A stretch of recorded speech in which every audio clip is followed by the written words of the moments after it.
Savez-vous reconnaître l'ortie, la grande ortie, Urtica dioica, son nom scientifique? C'est une plante qui pousse à l'état sauvage ici, au Québec, et qui peut aussi s'inviter sur nos terrains, dans notre jardin, sans même qu'on l'ait semé. Ses feuilles sont situées de façon opposée sur la tige, donc une en face de l'autre. Elles sont aussi décussées. Chaque paire de feuilles va pousser dans un angle différent de la feuille en dessous. Ce qui fait que vu d'en haut, ça va donner en fait comme une forme de croix. La feuille est allongée, de forme ovale et fortement dentée.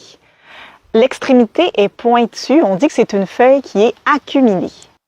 Les fleurs vont être situées à... Aïe, je me suis brûlée. Les fleurs vont être situées à l'aisselle des feuilles. Et l'ortie est aussi couverte de poils urticants. Ils sont comme du verre, sont très, très fragiles.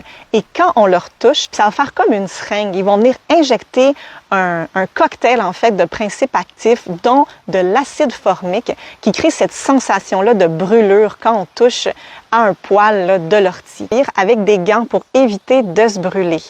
On vient les récolter idéalement avant l'apparition des fleurs. C'est à ce moment-là que les feuilles sont à leur meilleur finalement, autant au point de vue médicinal que comestible aussi. Si vous voulez en savoir davantage sur la cueillette des plantes sauvages, allez voir sur mon site web l'atelierdecueillette.com.